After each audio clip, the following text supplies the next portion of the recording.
Welcome to another video. International break is finally over. We can talk about proper football. West Ham United are unfortunately coming up against Manchester City at home. And I just spat everywhere. And listen, I'm going to the game, of course. Season ticket. This is your match preview. I do match previews all the time. I'm on the road to 200 subscribers, by the way, so if you would like to subscribe as soon as possible, especially before the end of the year, that'll be very good.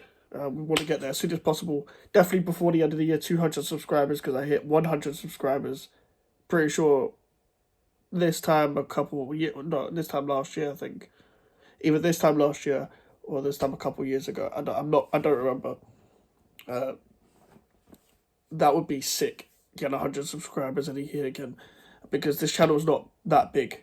But listen, we've had so many players now on international duty, and I would think apart from a couple years ago, we didn't really have that. From what I can remember. So Kudus was on international duty, Edson Alvarez was on international duty, the Czech boys, Suchek and Sufal, Mavropanos, Areola. Actually, that might have been it. Because Paquetá got dropped from international. They did their international duty quite early, Brazil, and they dropped Paquetá because of the whole betting thing. And they dropped Anthony as well for different reasons, of course. And listen, Premier League is back, and we're facing Manchester City. Manchester City, obviously, I'm pretty sure every player they have is an international. Including Calvin Phillips, who doesn't play for Manchester City.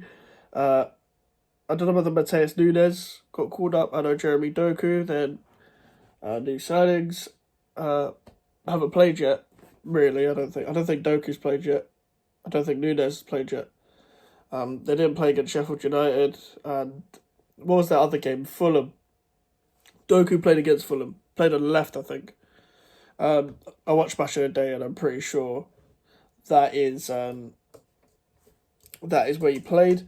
And Manchester City, they've won 4 out of 4. Wait, 4 out of 4? Yeah, it must be 4 out of 4. Burnley, Sheffield United, Fulham. I can't remember who else. Who else did they face? I don't remember.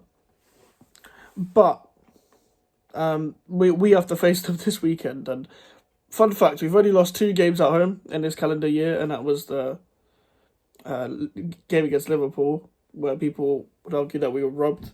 I would just say that we performed shit. I think that's a better way of putting it. And also the absolute embarrassment that is Newcastle at home. Oh God. I don't think we'll get battered. I do think we will lose. I just can't see past them. I would not like to be negative or for the sake of it, but I'm just keeping it truthful, because it's Manchester City at the end of the day.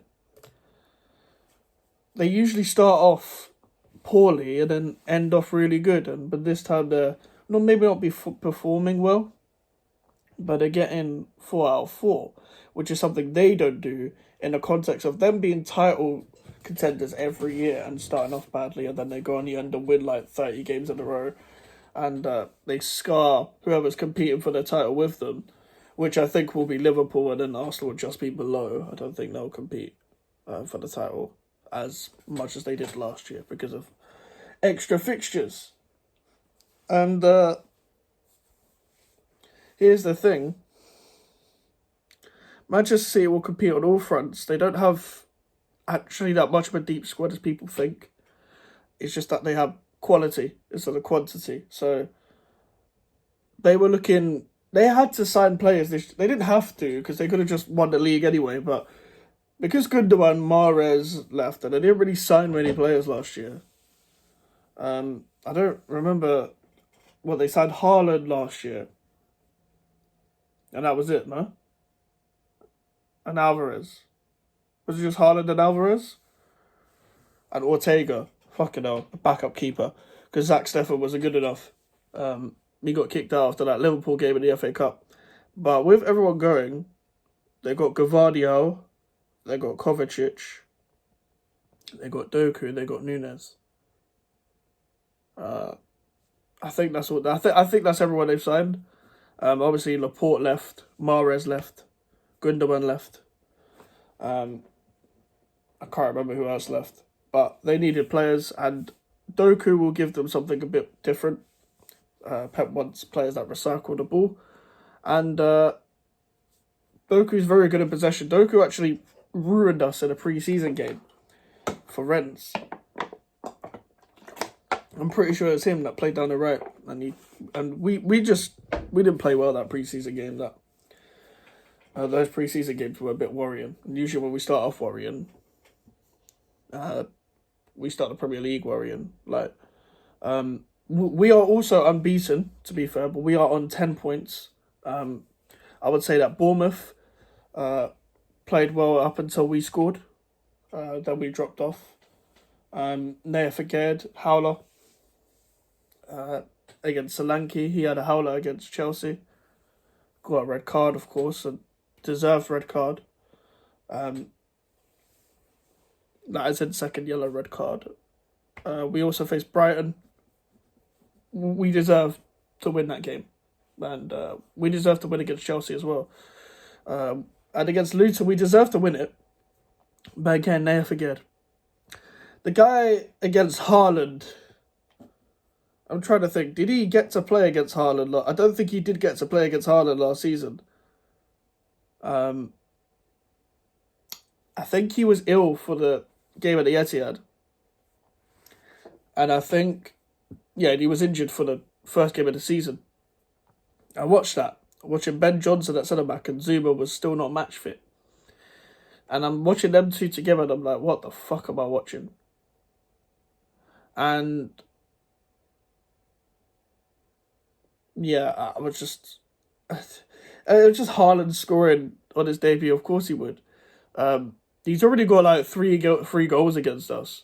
He's going to beat Callum Wilson's record and Michael Owen's record against us very quickly. And we've got Manchester City and Liverpool next, which is not necessarily like... I don't have games as free hits. I don't like the term free hit. Because we need to be a club where... Be the first club to like break the mold in terms of... end the streak. I don't think we've beaten Manchester City since 2015. I'm trying to think, in the league, we haven't beaten them since Dimitri Payet was here, and I'm pretty sure Victor Moses scored. Was it Moses or... Yeah, I think it was Moses and Sacco. I could be wrong. I'm going to Google this, actually. Because I'm trying to think, why would we ever... when was the last time we would have beaten them? Because we got battered under Pellegrini and Bilic so many times. And it's just long, man. It's just long. And apparently the head-to-head record is 37 wins for West Ham, 19 draws, and 63 fucking wins. It's on Football Fancast, so take it with a pinch of salt. Football Fancast isn't a great website at all. We faced each other 120 times or some shit. It's not giving me the right thing that I want. But we have played well, yes. And it's 4 games in. People need to calm the fuck down. And the reason why I say that is because everyone's saying, I hate the phrase, I speak for every West Ham fan. People use that online a lot. How about don't use that phrase? Because you don't speak for every West Ham fan. I want to see us try and be a bit more ambitious, try and see if we can break the Anfield curse kind of thing where nobody can win there, really. And the fact that we haven't won there since 2015. We haven't... Well, no one really has a good record at Anfield anyway, but I want us to try our best and break the record because, We always perform well against Liverpool at Anfield, and then we don't get over the line. But when it comes to West Ham, Manchester City, obviously before the one with Haaland was Mark Noble's last game. I appreciate Man City fans for clapping Mark Noble on his last game at home, and they didn't need to do that. But obviously, there's mutual respect between the two clubs, and we should have won that game, but we bottled it. And Sufal had a howler. Usually he has a good game against Grealish, but he had a howler. That own goal was a howler. I don't blame people for own goals a lot, but sometimes you have to. Like Souček against Genk or something, he did not need to put his head there for the 2-2. Vladimir Sufal did not need to put his head on that at all. He didn't need to. And I'm a bit worried him coming up against Grealish this week, because usually he has a good game, but he's starting to show signs of what I've been worried about when it comes to being a right back, and there was rumours of him being injured because he was left out of the Czech Republic squad, but apparently he's been training, same as James Ward-Prowse. Put it this way, Alvarez has just played at midnight. He's going to be jet-lagged, but we need Alvarez, Ward-Prowse and Paquetá as our midfield.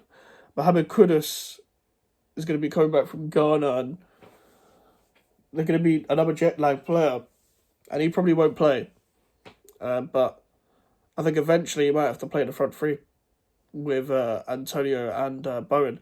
Antonio and Bowen are going to be our two most crucial players for this game. I think if you go back to the 2-2, I think we exposed the side of Zinchenko, and they had like a makeshift back four. I'm pretty sure their back four was Walker, Laporte, for Fernandinho and Zinchenko. And Zinchenko's shit defensively, but because he doesn't get tested, you don't really see it.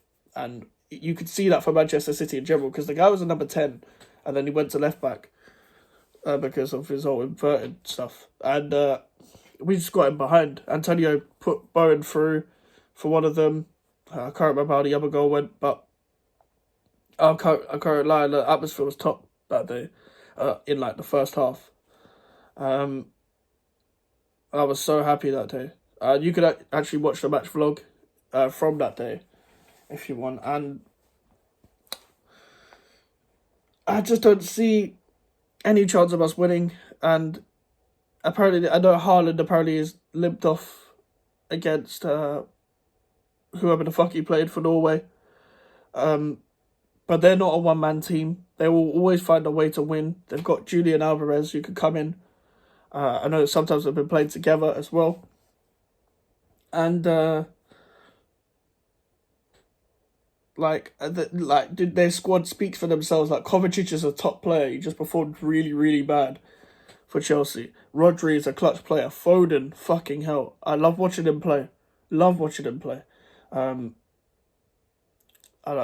Scotland game. It was a very boring game, but at least England won. And Foden, again, just top player. And they've got Grealish, probably get booed. He always gets booed at West Ham for some reason. But West Ham fans do not like divers for other teams. Like, I think Zaha always gets booed. Jordan Ayew always gets booed. Grealish always gets booed. I think what will be better for us is the way they play now. It's kind of like only one of the defenders goes into midfield. So sometimes it'll be John Stones, sometimes it'll be Akanji. I think Stones is injured, so it'll probably be Akanji this game. And Walker will be overlapping, etc. We struggled at home last season when they inverted both of their fullbacks as a 2-3 formation. As they start with a 2-3, put them fucking next to Rodri and just unlocked our low block. Because we didn't prepare for that. And Pep just went, nah, fuck it. He put Walker and Cancelo into like inverted kind of thing. And we couldn't handle it. We couldn't handle their shape. Because if you go man to man, they'll just spread out again. It's fucking annoying. I'm trying to think, like, someone like Ben Rama shouldn't be playing this game, but he will play this game. Because we're going to be playing on the counter-attack a lot. And Ben Rama, obviously, against Brighton, showed that with time and space, he can give you what you want coming from the bench. But against Luton, he wasn't good enough. Someone like Cornet, I know he played the Ivory Coast as well. Cornet, for me, would play this game. you'd either play Cornet or Fornals for two different reasons. Fornals for off the ball is work off the ball to help out Emerson. Emerson's going to need a lot of help this game. He's not very good defensively, and we saw the way Sterling got at him. He's going to need a lot of help, and Pablo Fornals will offer you a lot of help. And he's not a left winger; he shouldn't be playing left wing. But in the big games, you put him left wing. It's like when Fergie put Jason Park on people and stuff like that. Fornals is that kind of player that you could use. But yeah, Fornals needs to be either in there or you play Cornet to run out players, and Walker's fast. So just get Cornet on the inside. Cornet's a goal threat, but Cornet won't play. Benrahma will play. It'll be like the team will probably be the same as.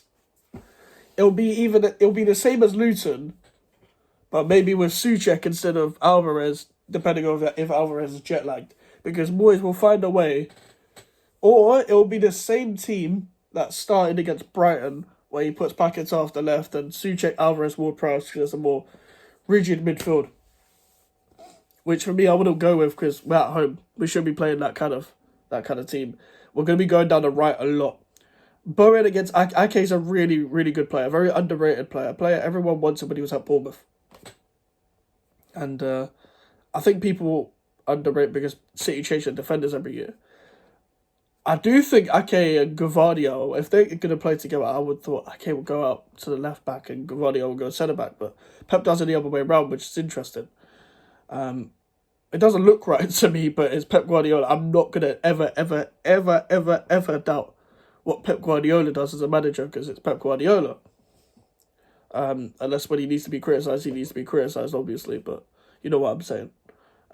There's always a plan with what City do, and I think they're just on it. I think they got together and they're even more motivated to win another treble, to win another league, to win another FA Cup, to win another Champions League.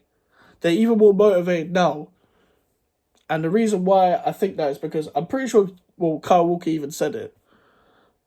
But I think that they think that, in their heads, they think people are like, City will not be as motivated as before.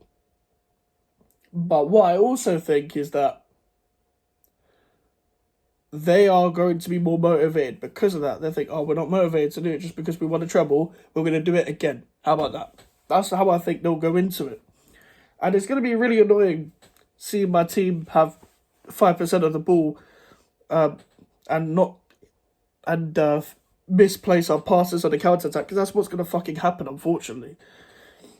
And I know I'm meant to be positive because that's how the world works, and you have to be positive because you won 3 out of your 4 games. But it's Manchester City. I would never ever say that I take a draw against any team in the world because I just don't like drawing. I want to win. But it wouldn't be the worst result, would it? It wouldn't be the worst result, but I'll be very surprised if we got the draw. I know a lot of people would take the draw, and I understand why people would take the draw, don't get me wrong, but I just don't. I should never say I'll take a draw no matter where we are. And, yeah, I just think we need to be just more ambitious in this game, not as fans, as the team. I'm not saying press Manchester City high, leave space in behind. That's not what I'm saying, because they've got Haaland, and they'll play Doku. Maybe he can run it behind them. I think they'll put Doku on Emerson, and I think they'll put Grealish on Soufal. If I was going to predict their team, it's very hard. Pep roulette. That's why you don't put City players in your FPL. If Haaland's fit, he'll play. And if not, it'll be Alvarez, but I think it'll be Edison, Walker, Kanji, Ake, Gvardiol, Rodri. Is Bernardo Silva fit? I'm not sure. But it would be... Let me look at it. Wait, hold on. Let me look at Man City in general, their fixtures, because who did they play against Fulham? What was their Fulham team like? Because last time I watched them, there was what's it called? Sheffield United. Oh, they played Diaz. Shit. No, was Gvardiol on the bench then? Oh, you never know, man. All right, fine. I'll go Edison. I'll say the same back four they played against Fulham. So Walker, Diaz, Akanji, Ake, Rodri, Kovacic, Alvarez will play regardless. Yeah, I forgot. I literally said they'll play both of them if both are fit. But I think, let's say Haaland's not fit, Alvarez will still be there, and I reckon they'll play Grealish and Foden maybe just in front with Doku on the right, Foden off the left. They could play Grealish though. Is Grealish injured? I don't even know anymore. Fuck that. Fuck their lineup. I can't predict it. They've still got youngsters off the bench like Oscar Bob, like these people, and Sergio Gomez, who's not really, he's been really forgotten about. He was meant to be the Cucurella alternative, turned out to not be good enough. But I think he wants to play higher up the pitch rather than left back. That was a rumour apparently. But listen, if I was to go with a prediction, it would be like a 2-0 Man City win, the same as last year. I don't see us scoring. They're more defensively sound, and they don't have to play football for the sake of it. They will knock it long if they have to. And they've evolved as a team. And Pep Guardiola keeps evolving the league. And he keeps influencing the league. And I've got respect for City. I was very happy when they won the Champions League and the Premier League. The Premier League because if they didn't win it, Arsenal were going to win it. And the Champions League because I think they've deserved it for their hard work. And you deserve it if you win it. And I know it was a bit of a struggle in the end. Lukaku literally missing a sitter. But listen, they won the treble and the FA Cup. I'm glad they beat United. Because I don't like United. Only West Ham United, you know what I mean? But yeah, that's the end of my video. I know it's a bit of a waffle session, but a preview is a preview. Make sure to leave a like on the video and subscribe if you're new. Social medias are in the description if you want to follow me, and the email for any inquiries. I'll see you guys later. Goodbye.